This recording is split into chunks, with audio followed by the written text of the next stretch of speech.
to the YPO Leaders of Leader podcast, brought to you by the YPO Leadership Development Network. Here we are exploring the transformative journey of global leaders, innovators, and change makers that are shaping the future of our business. I am Diana Daniels. I am a member of YPO Greater Europe, working in telecommunications, blockchain, and digital inclusion. And today we're going to talk about driving change and forging alliances with a powerhouse guest with us, which is Belen Romero. Welcome, Belen. Thank you so much, Diana. I'm super excited to be here talking with you. Thank you. And just that you know, Belen is a member of YPO Colombia.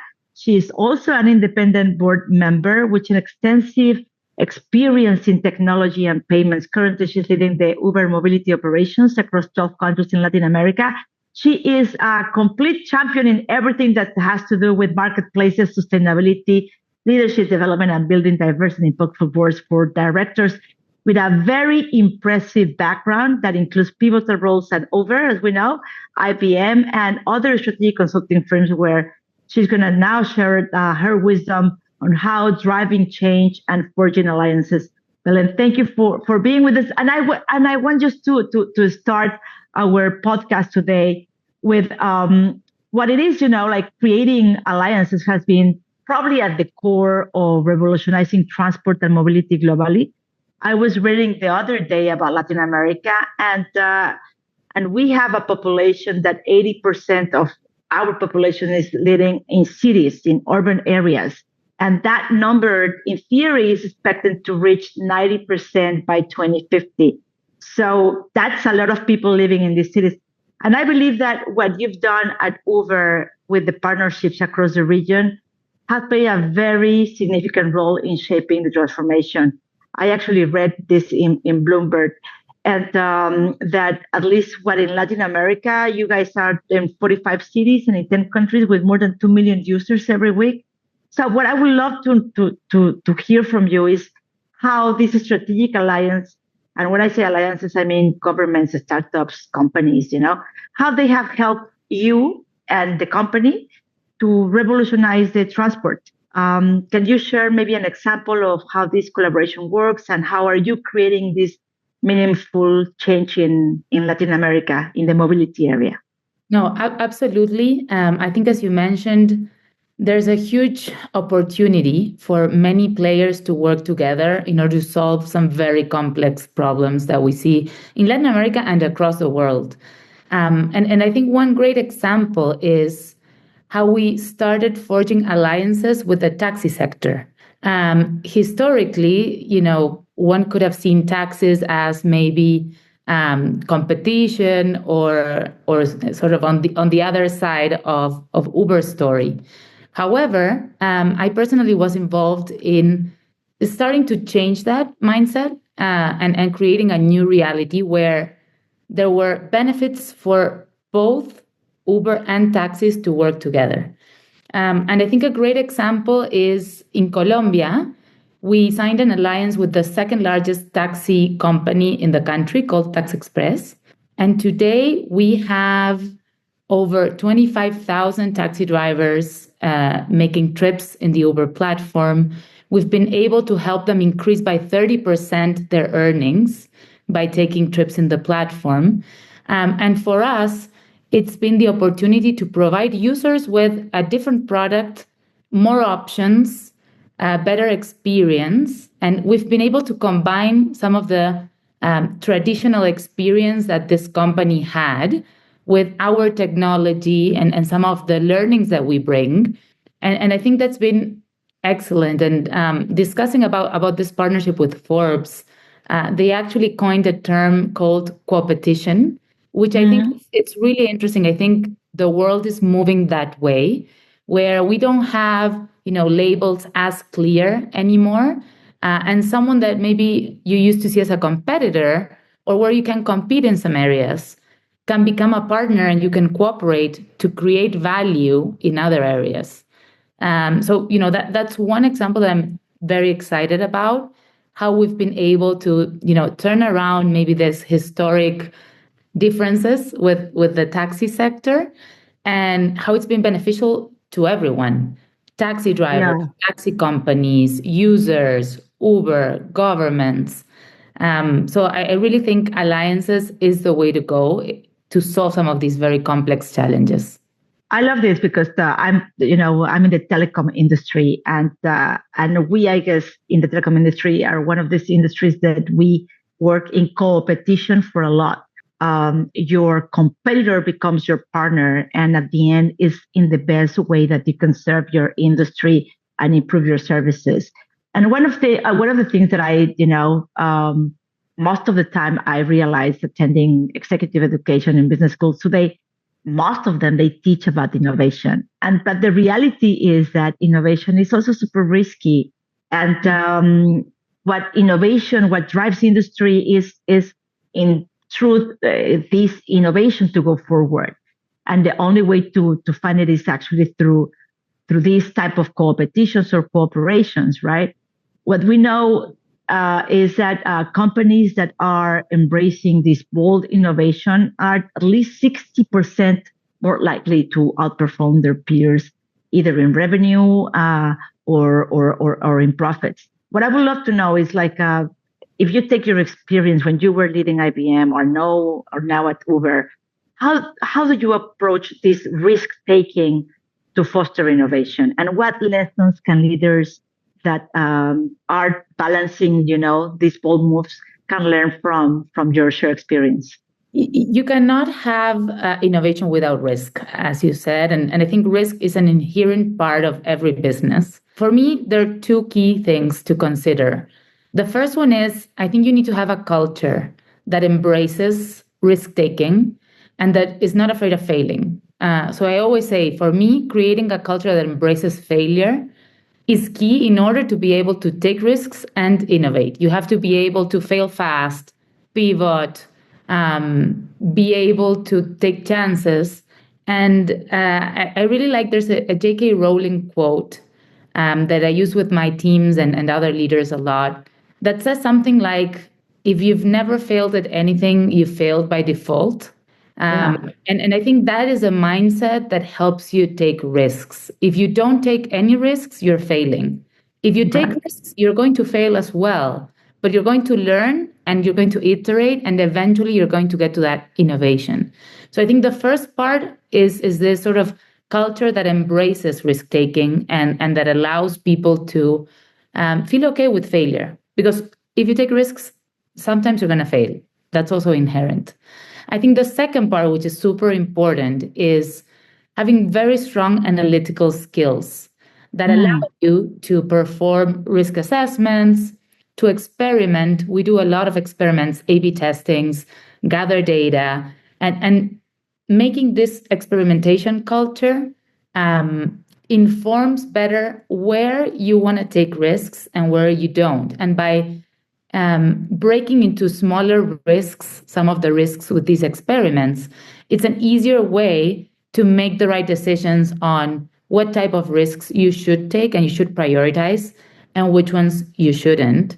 And also this data and a very strong analytical skill set allows you to make better mitigation plans. Because again, there probably will be things that go wrong. So what do you do then? Have a very informed risk assessment and mitigation strategy in place. I think these things together can push you towards that innovation culture. I love this because we are Latinas, and in our culture, sometime I don't know if the generation has been changing now, but taking risk or failing, more than taking risk, failing was not allowed. Now that I spend most of my part also in Europe, failure is seen in a different way than most of the American companies, like in overseas. So I'm very happy that you're talking about like how important is to do this, because we definitely need to be able to take more risk and don't be afraid of failure. And in that thing, this what we're talking about is mainly about people. And leadership is all about how do we bring people together and how do we bring the ideas together.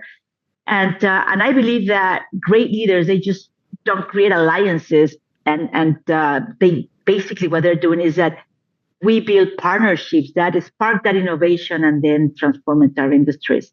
And I would love to know, like from your experience when you're leading these cross-functional teams, what are the three most important things that a leader should focus at when building this stronger alliance? How can we create this culture that you were talking about, where innovation becomes that shared responsibility, and then rather than creating competing teams, you create these partners.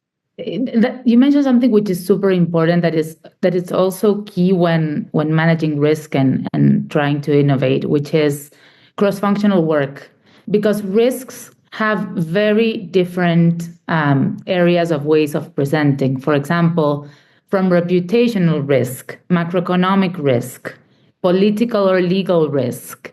And there are a number of different sets of risks that we need to take into account when making decisions.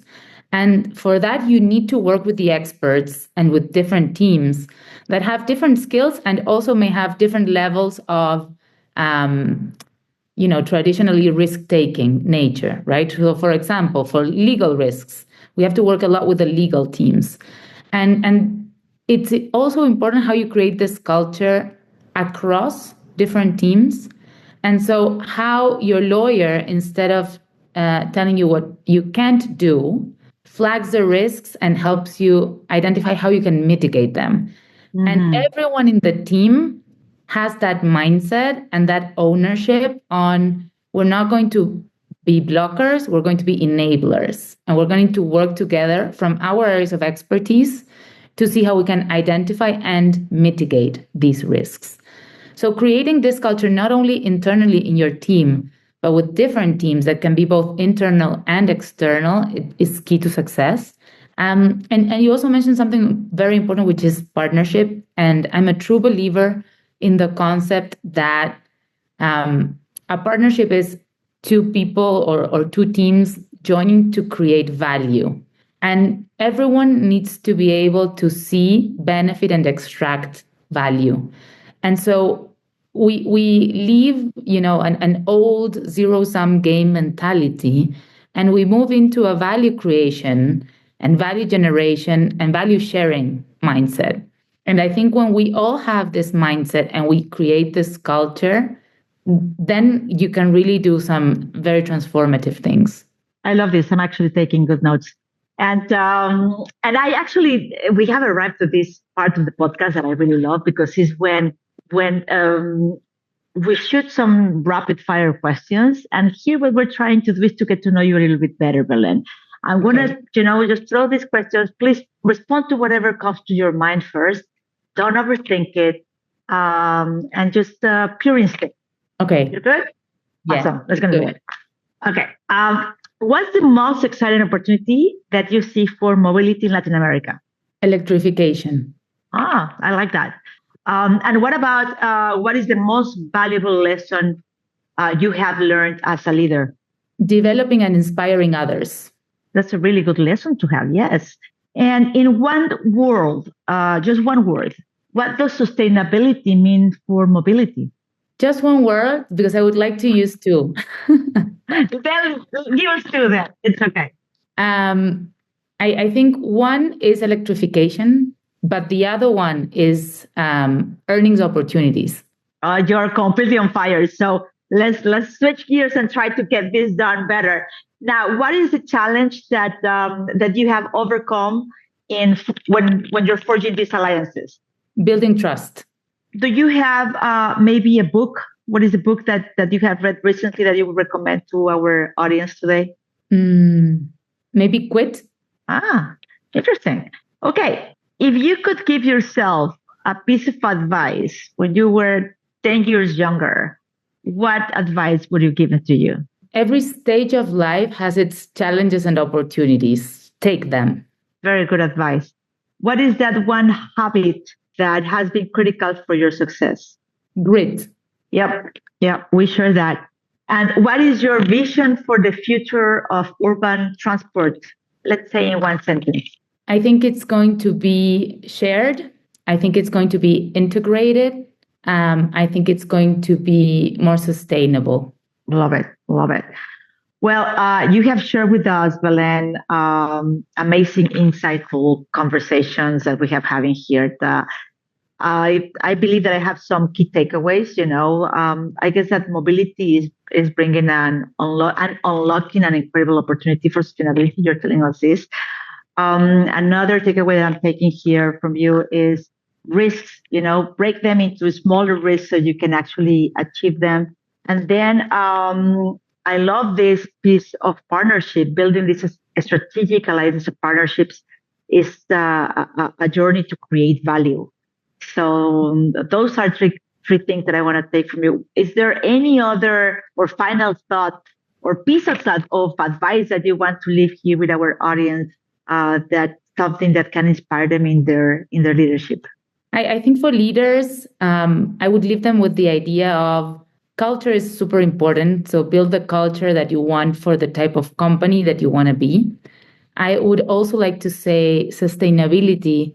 Sometimes we just think about environment, but economic sustainability is key. Creating those opportunities so that we can sustain people, social sustainability. It's a bit broader than just environmental.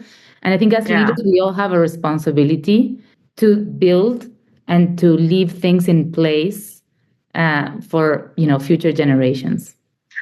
Well, I'm hoping we can continue this conversation in one of our either YPO events gathering or maybe in another podcast series with you, Belen, because there's a lot of content and information and wisdom that we can learn from you. There's a lot of things happening in your side of the world, in your industry that we can learn and share for other industries as well. So I want to thank you.